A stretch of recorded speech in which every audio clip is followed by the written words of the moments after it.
Welcome to How to Cope with a Loved One with a Mental Illness. I'm Bethay, a peer at Here Tomorrow, located in Neptune Beach. We offer non-clinical emotional support as certified recovery peer specialists. This workshop is just for information. By the end of this presentation, hopefully you'll have some great ideas about obtaining mental health treatment for your loved one or yourself. Let's get started. How about you? How do you feel? Probably pretty frustrated and at your wit's end because you're here. But I mean, how do you feel about being in this situation with this individual? If you look at the words that pop up on the slide, ashamed, hurt, embarrassed, angry, blaming yourself, guilty, or grief, know that those are normal feelings for someone that's in your situation and that you're not alone. What does mental illness look like? I'm probably asking the expert, but by way of normalizing your experience, I wanted to share with you what other humans that also love someone experiencing a mental illness observe. Take a few moments to read through these different columns and see how many of these factors you can identify in your loved one.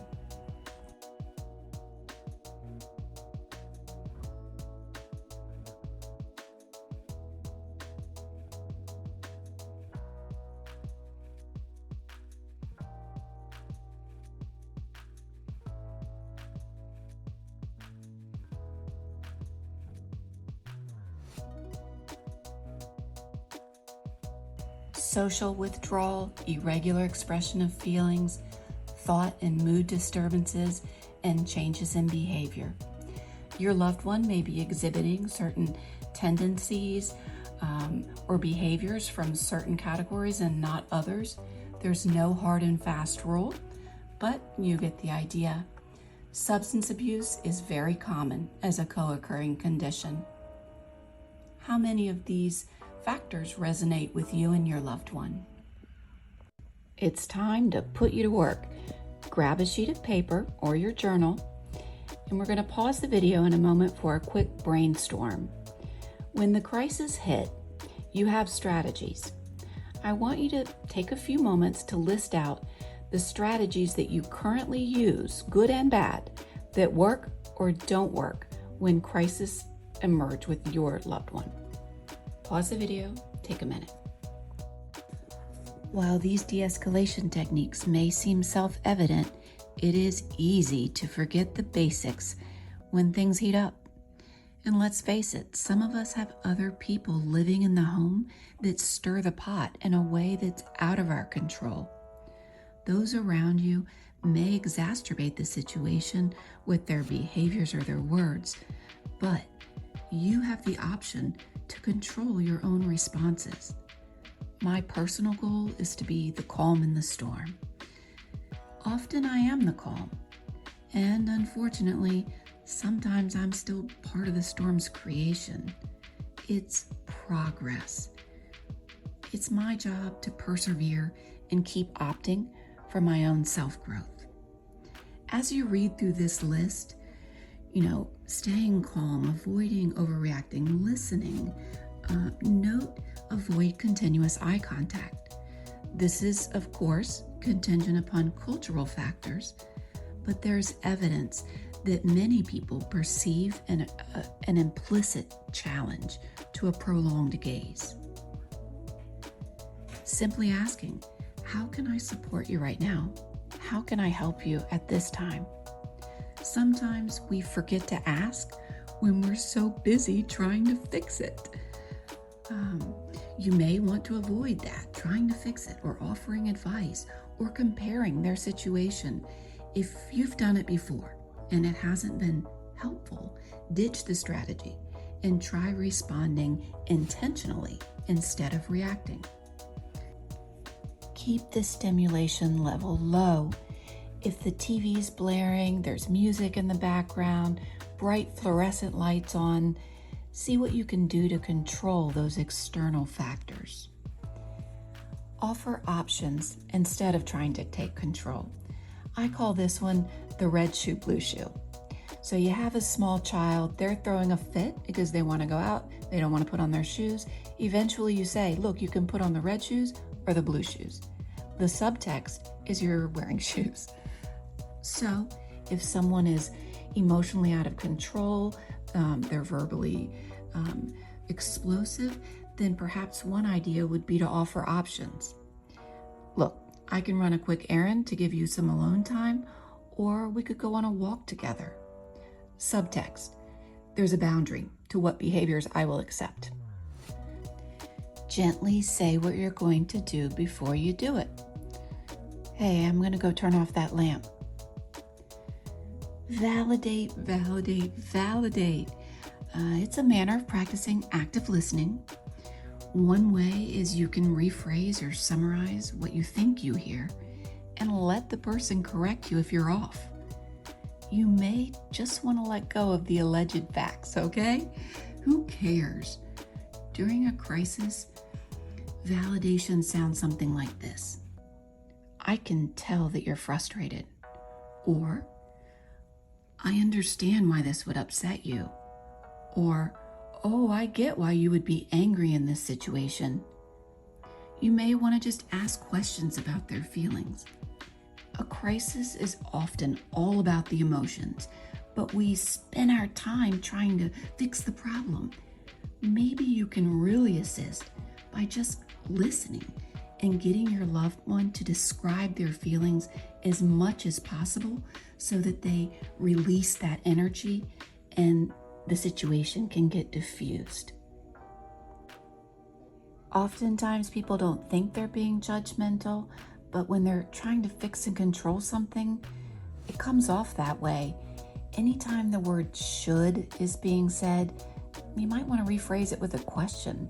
Instead of you should, maybe ask, do you think that it would be a good idea to? When someone is emotionally volatile or in their feels, whether they suffer from a mental illness or not, that might possibly be the worst time to try and argue or reason with a person. So don't even bother. Stick to the questions. So after hearing this, are there any new strategies that you might be willing to consider, or any that you can identify that really are doing a disservice to you and your loved one? What if the situation is life-threatening or there's serious property damage? You gotta call. But know that when you do dial 911, you can ask for the CIT, or the Crisis Intervention Team, that are officers trained to work with people with mental illness. Let them know if your loved one is armed or unarmed, because their safety is paramount. And know that when the cops show up, you are no longer in control of the situation. Relinquish the scene to the officers to allow them to do their thing. Here's some further tips in case you do need to call law enforcement, but know that safety is the most important. So don't hesitate if you find yourself in that situation. One of the most effective strategies I can offer is to create a crisis plan. A crisis plan is a written plan created in conjunction with your loved one when that person is feeling well and others in the community or that live in the home. It's individualized to describe exactly what steps your loved one would like for you to take when something happens, so that you can honor them by taking the steps that best support their needs. More on a crisis plan at the end of the presentation. I've been talking a lot about crisis, but what about just day-to-day living? Let's do this. Rate your readiness. On a scale of 1 to 10, what is your ability to support your loved one at this time? How would you rate the quality of balance in your life? And lastly, how likely are you to resolve this issue? The first two questions, I don't know where you might have fallen on the scale, but the last one is a trick question. I admit it. You're not likely to resolve this issue. but you can be a loving supporter that has some good strategies to cope. When discussing coping strategies for daily living, it's worth it to re-emphasize empathy and validation. Empathy sounds like this: I don't know how to help you, and I'm sorry you're hurting. But it doesn't sound like, I don't know how to help you, and I'm sorry you're hurting, but at least you got a roof over your head. It's not just the words we say, but the tone with which we say them. Those comparisons aren't helpful. Validation sounds like, I know you're angry right now. That must be hard. Stay away from the but. So many times we want to validate and we say, gosh, that sounds so hard, but. And anything after that might come off like an invalidation. So when you're tempted, stay away from the buts and the shoulds and stick to the questions. Learn the symptoms and then stop taking them personally. Easier said than done. When we compare mental illness to a physical illness, if someone were, shaking from insulin or throwing up, you can't say, stop it, quit choosing to do that. But with mental illness, let's face it, you know your loved one's symptoms. If we were face to face, you could probably tell me how they behave when their mental illness creeps up. So when you see those symptoms, attempt to not view them as choices and take offense. Recognize them and don't take them personal. That's a tough one. Resist the urge to say, try harder. Similar comparison with a physical disease. If someone were having an asthma attack, you couldn't say, try harder, breathe more. It's not even safe. So if someone is exhibiting startling or disturbing symptoms of mental illness, they can't try harder at that time. Research treatment options. There's a ton out there. Medication, talk therapy, group therapy, outpatient, inpatient, residential. Lots of options, but none of them are for you to pick up and execute. You're a supporter. You can be ready with some options for your loved one if that individual decides that he or she is ready to make improvements on their situation. Do your homework. Be ready to plant that seed. Let go of your timetable. Maybe in your mind, you think if my loved one would just go to therapy or go into residential treatment or take this medicine in a few weeks or in a few months, he or she would be better. But it's not our timetable to decide. Think again about those physical ailments. If you had a loved one with cancer, you would kind of make a one-time decision. Did it matter if they chose chemo or if it metastasized? You would stay with them for the highs and the lows. It's the kind of dedication that perhaps would best serve your loved one suffering from a mental illness. To resolve to love and respect them. There's a caveat to that.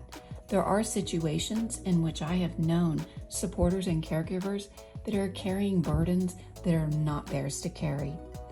Only you can decide about your own personal safety and emotional well-being and whether or not this person warrants that important one-time decision to stick it out. Not all situations do, but if you decide to stay, let go of that timetable. Encourage outside support and know that you alone cannot fix it. It's not even your job to fix somebody else. It's so hard to see someone that we love suffering, but the best thing you can do is build a community of supporters, not just around the person that you love that's suffering, but around yourself. Finally, remember, when they're struggling, they're not monsters, and when they get better, they're not new people. Mental illness is an illness, and it can change somebody's circumstances, personalities, interests in their spirit for a time, but they're still the same person that you've always loved, and they need you to see that in them, especially when they can't see themselves clearly. NAMI is an organization that offers a lot of help and support to supporters and caregivers. Let's take a look at their 8-minute video and see what their suggestions are for loving someone with a mental illness. I think caregiving is one of the hardest things because as a caregiver, we're giving of ourselves. We're watching somebody that we don't have control over and that we can't be fully responsible for, but we love them so much. We care about them so deeply. And through NAMI support groups, caregivers get support. Caregivers are encouraged to participate in wellness activities and to keep themselves well. And I think sometimes people need that permission, and NAMI gives them that permission. Caregiving is so important. As a psychologist, I consider myself a caregiver. As a family member who has a family member that experiences depression and anxiety, this is a time that we need to honor what we've done because we know that the work of a caregiver can cause some stress, can cause some anxiety. Even though we want to be there for everyone, it's really important to take a step back, take a couple deep breaths, and take care of you. Because once you take care of you, you can do anything. I encourage everybody that's a caregiver to take some time to take care of yourself, whatever that is. Find your joy, whether it's nature, whether it's, reading a book. That's super important. I also encourage you, just enjoy regular family time with your loved one. Put it aside and just be a family. I encourage people to do that also. Don't lose sight of that. And do what you need to do to take care of your own mental health, whether it's to seek out your own therapist, a NAMI support group, a NAMI education class. That's really important. So 3 things I do for self-care. Get my feet done, buy me wigs. I got enough wigs to open up my own wig store. I love wigs, different colors, all kinds, short. And I take 20 minutes to myself a day. Sometimes I can't get a whole 20 minutes because I be having meetings, so I have to break it down to 5 minutes or 2 minutes, but I make sure every day I get at least 20 minutes to myself for my own sanity. He says, I know you need help yourself. There's a support group that I want you to try. Go and look it up, NAMI.org.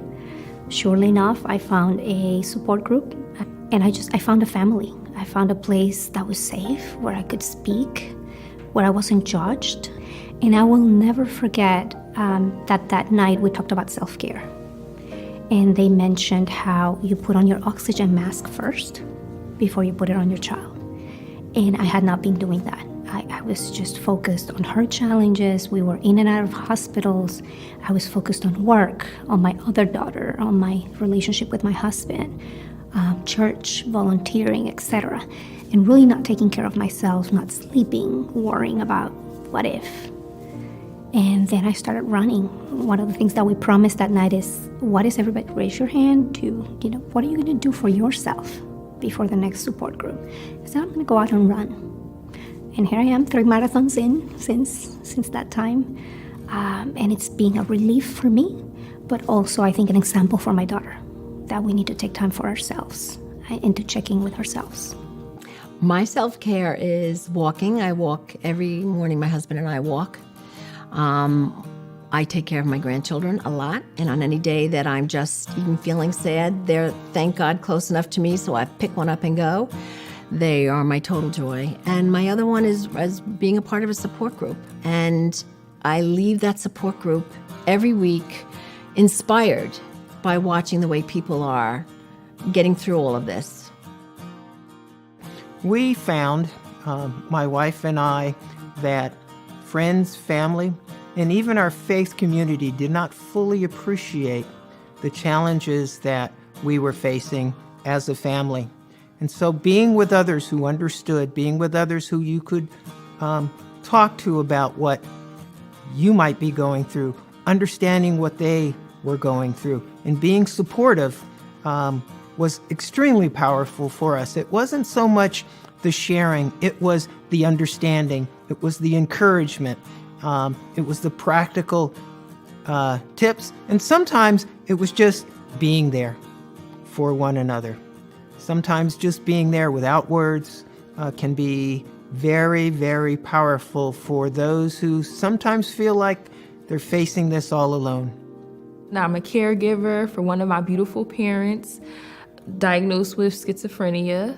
For self-care, I get together with my girls every Wednesday, and we play games, like just, regular card games or karaoke or whatever it is, like whatever we choose to do on that Wednesday, we get together and we just have a good time. My daughter is spending time with her gives me opportunity just to, just be a kid again. And then one more thing, I'm spiritual, so I listen to gospel music and just music that's inspiring and empowering. As a caregiver, and also as a person that lives with a mental health condition. And 3 things that I do for self-care is that I take time for myself, only by myself. No kids, no dogs, nobody involved. And I listen to personal development every day. And I try to stay active every day, even if it is a 15-minute walk. Sleep to me is like the forgotten, core principle of health, and I just know that when I prioritize my sleep, I have more to give. The second thing that I would say is, this is very authentic for me, I love solitude, which is not necessarily something that a caregiver gets a lot of or feels like they can ask for. But as a mom of 2 little kids and a caregiver and a wife, taking time by myself to go do things is the most important thing I found that makes me feel whole. So even 3 weeks ago, I took a trip by myself for 2 days, and I rode all the rides, and I walked, and I listened to music, and I came home feeling just so incredibly reset, which was exactly what I need. I love plants. I might kill a few, but mostly they're doing okay. And I think I have 47 plants right now at home, and I just keep growing them. And in my office, I talk to them, and it makes me feel like I'm in a jungle. But it brings me really, really, it just brings me a lot of happiness when I walk in and you see all these things that are thriving because you've cared about them. And we get to do the same thing for people. But wellness and self-care, it's finding out what makes you tick. And sometimes you have to try a few things, and families might say, I don't have the energy or the time. But it could be 5 minutes of just breathing with an app on your phone, just to feel grounded, just to feel good.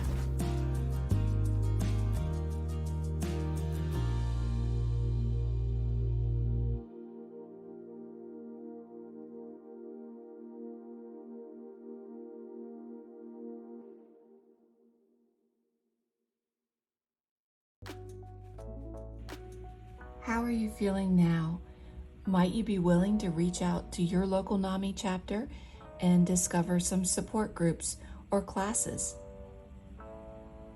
Please email me at bethay.garcia@heretomorrow.org or any peer at Here Tomorrow to receive a page that will provide you with the links to family support groups and information about writing your own crisis plan with a sample plan for you to follow, plus a couple of articles. Thank you for joining us for How to Cope with a Loved One with Mental Illness. We hope that you've discovered some new strategies and ideas and that you're leaving with a renewed sense of hope. Please reach out to peers for more workshop offerings and take care of you.